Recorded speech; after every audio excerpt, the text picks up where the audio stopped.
Good day, and welcome to PrairieSky Royalty Limited announces their second quarter 2025 financial results. At this time, all participants are in listen-only mode. After the speaker's presentation, there will be a question-and-answer session. Instructions will be given at that time. As a reminder, this call may be recorded. I would now like to turn the call over to Andrew Phillips, President and CEO. Please go ahead. Thank you, Michelle. Good morning, everyone, and thank you for dialing into the PrairieSky Royalty Q2 2025 earnings call. On the call from PSK are Pam Kazeil, CFO, Dan Bertram, COO, Mike Murphy, VP Capital Markets, and myself, Andrew Phillips. Before we begin, there is certain forward-looking information and statements in our commentary, so I would ask listeners and investors to review the forward-looking statements qualifier in our press release and MD&A, which can be found on our website. PrairieSky achieved record royalty oil production of 14,376 barrels per day, up 8% from the same quarter the year before.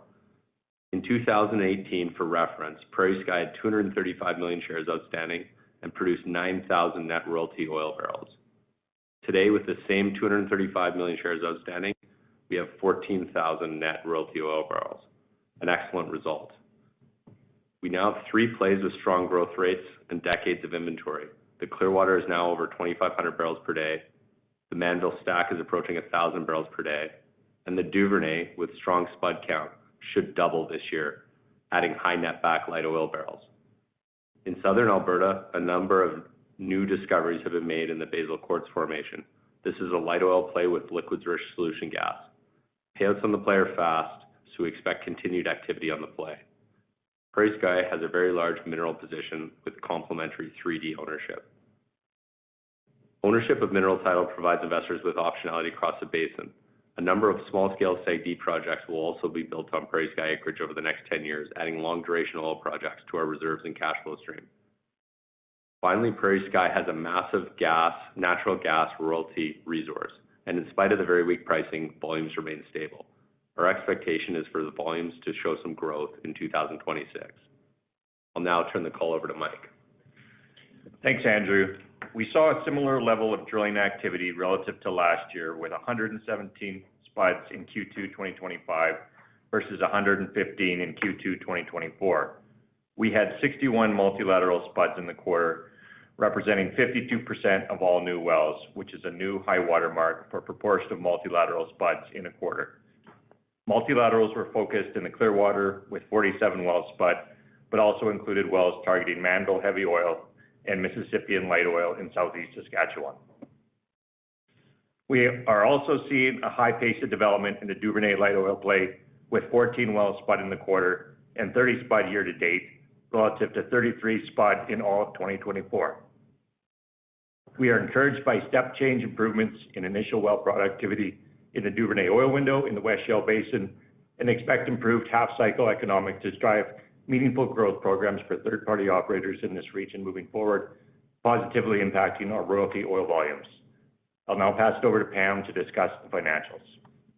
Thank you, Mike. Good morning, everyone.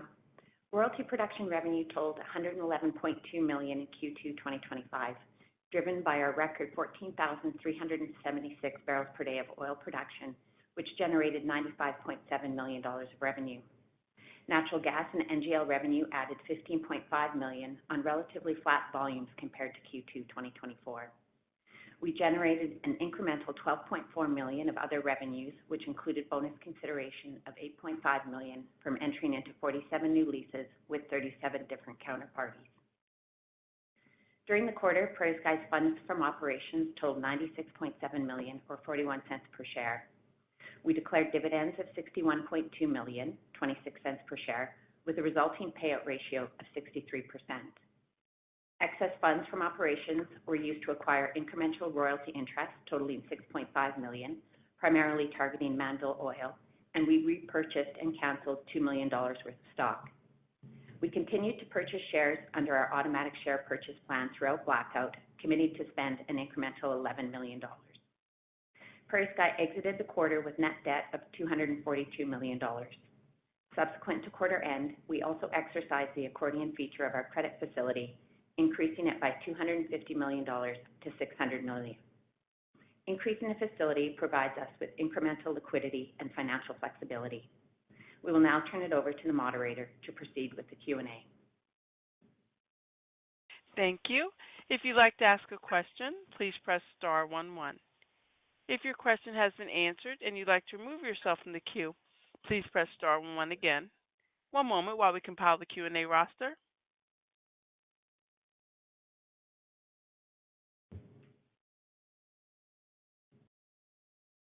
Again, if you'd like to ask a question, please press star 11.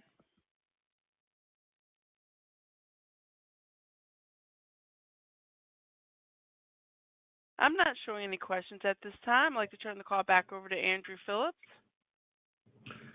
Well, thanks very much for dialing into the PrairieSky Q2 conference call, and please feel free to call Pam, Mike, or myself with any questions. And I guess printing right after Stampede keeps the question count low. Hope everyone has a great day. Thank you for your participation. This does conclude the program, and you may now disconnect. Everyone, have a great day.